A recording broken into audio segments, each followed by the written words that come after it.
సామర్థ్యం అనేది ఒక్కొక్కరికి ఒక్కో రకంగా ఉంటుంది. కాబట్టి ఎవరైనా కూడా వాళ్ళకు వచ్చేంత వరకు తప్పకుండా చదువుకుంటే, అందుకే ఇప్పుడు అంటే ఒక ఉదాహరణ ఏమిటి అంటే, ఇప్పుడు మనకి వెన్న రావాలి అని అంటే ఏం చేయాలి? మజ్జిగని చిలికితే దాని నుంచి వెన్న వస్తుంది. అక్కడ ఈ మజ్జిగని ఎంతసేపు చిలకాలి అని ప్రశ్న అడిగితే దానికి ఏమిటి సమాధానం? ఒకసారైనా, 2 సార్లైనా, 3 సార్లైనా, 4 సార్లైనా ఏం చెప్పాలి సమాధానం? వెన్న వచ్చేంతవరకు చిలుగుతూనే ఉండాలి. అదే దాని సమాధానం. అంతకంటే ఇక్కడ ఇంకో సమాధానం చెప్పడమే కుదరదు. అది వచ్చేంతవరకు చేయాల్సిందే ఆ పనిని. అదేవిధంగా ఈ చదువు అనేది ఏదైతే ఉందో అది కూడా అంతే, వచ్చేంతవరకు చదువుకోవాలి.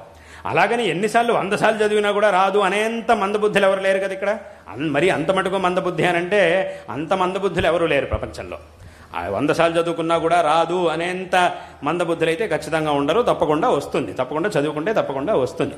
దృష్టి పెట్టి చక్కగా చదువుకుంటే, ఆ ప్రయత్నం చేస్తే తప్పకుండా వస్తుంది. కొన్నిసార్లు కొంతమందికి ఎక్కువ ప్రయత్నం చేయాల్సి వస్తుంది. అంతే. అంటే ఒక చిన్న కథ ఉంది.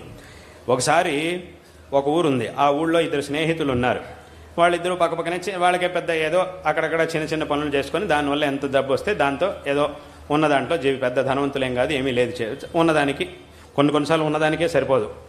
అటువంటి పరిస్థితి. వాళ్ళు 2 ఇళ్ళు ఉండేవి. ఇద్దరు పక్కపక్కనే చిన్న చిన్న ఇళ్ళని కట్టుకున్నారు.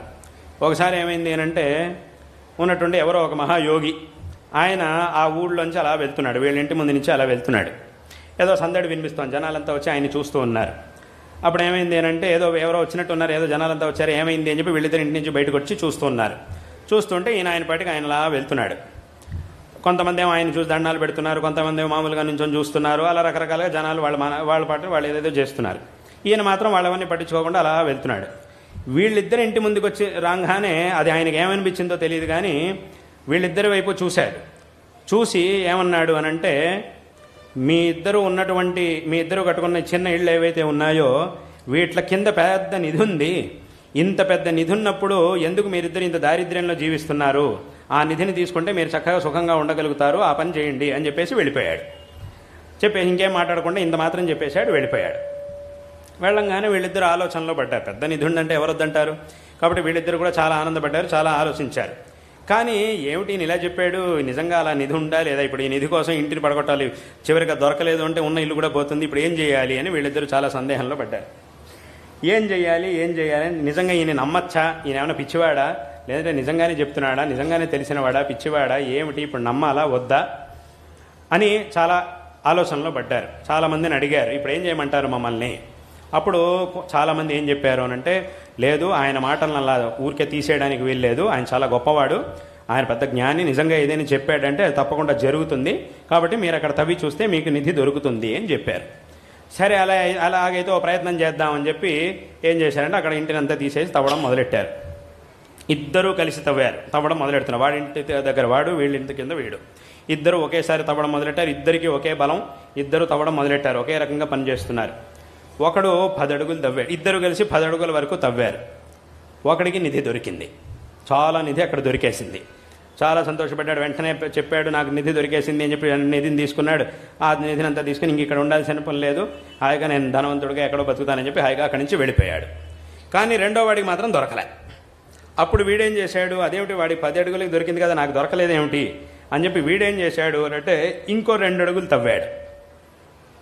చూద్దాం, ఇంకొంచెం చూద్దాం అని చెప్పి ఇంకో 2 అడుగులు తవ్వాడు, దొరకలా. ఇంకో 2 అడుగులు తవ్వాడు, దొరకలా. ఇంకో 2 అడుగులు తవ్వాడు, దొరకలా. 15 దాటిపోయింది, 16 అడుగులు తవ్వేశాడు, ఇంకా ఏమీ దొరకలేదు. ఇంకో 4 అడుగులు తవ్వాడు, అయినా కూడా దొరకలే. 10 అడుగుల కంటే ఎక్కువ ఇంకో రెట్టిమా 20 అడుగులు తవ్వాడు, అయినా కూడా ఏమీ దొరకలేదు. 22 అడుగులు తవ్వాడు, అయినా కూడా వాడికి ఏమీ దొరకలేదు. ఇంకా వాడు చాలు, ఇంకా అయిపోయింది, ఏదో ఆయన ఏదో చెప్పాడులేండి, ఎంత పెద్ద యోగి అయినా కూడా చెప్పినవన్నీ కూడా ఎక్కడ నడుస్తాయి, ఏదో వాడికి నడిచింది తప్ప నాకు అది నిజంగా జరగలేదు, సర్లే పోన్లే, వాడికి దొరికింది, నాకు దొరకలేదు, ఇంక ఇదంతా ఈ ప్రయత్నం చేయడం వ్యర్థం అని చెప్పి వదిలేశాడు. అయినా కూడా చూద్దామని చెప్పి ఇంకో అడుగు తవ్వాడు, అయినా దొరకలే. అక్కడ మొత్తం 23 అడుగులు తవ్వాడు, అయినా దొరకలేదు. ఇంకా చాలు అని చెప్పి వదిలేశాడు. వదిలేసి మళ్ళీ దానంతా పూర్తి చేసి మళ్ళీ పాత ఇంటినే మళ్ళీ కట్టుకున్నాడు, అక్కడే ఉన్నాడు. కానీ నిజం ఏమిటి, ఇంకొక 2 అడుగులు ఎల్లుంటే వాడికి దొరికినటువంటి నిధి కంటే 4 రెట్లు ఎక్కువ నిధి వీడింటికి ఉండింది. దానికంటే కూడా నిజంగా 4 రెట్లు ఇక్కడ ఉండింది. కాబట్టి వీడు ఎక్కువ తవ్వినందుకు వీడి శ్రమ ఎక్కడ వృధా పోవట్లేదు, ఇంకా ఎక్కువ నిధే వాడికి దొరికేటటువంటి అవకాశం ఉండింది. కానీ అది ఎందుకు దొరకలేదు వీడికి అంటే వీడి ప్రయత్నాన్ని మానుకోవడం వల్ల అది ఆగిపోయింది. ఆ ప్రయత్నాన్ని మానుకోవడం వల్ల వీడికి ఫలితము దొరకలేదు, మళ్ళీ జీవితం మొత్తం దారిద్ర్యంలోనే జీవించాల్సి వచ్చింది. అంటే అక్కడికి ఏమైంది, ఈ ప్రయత్నానికి అంత బలం అనేది, ప్రయత్నాన్ని తప్పకుండా మనం చెయ్యాలి ఫలం దొరికేంత వరకు. అంటే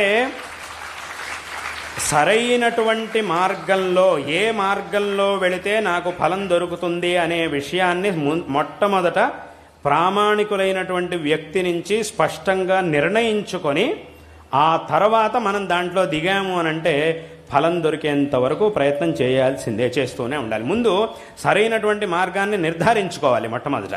అలాగని ఏది పెడితే దాంట్లో అనవసరంగా ప్రయత్నాలు చేయకూడదు. సరైనటువంటి మార్గం ఏది అనేదాన్ని పెద్దల నుంచి నిర్దేశం తీసుకొని నిర్ణయం చేసుకొని ముందు దాంట్లోకి దిగాలి.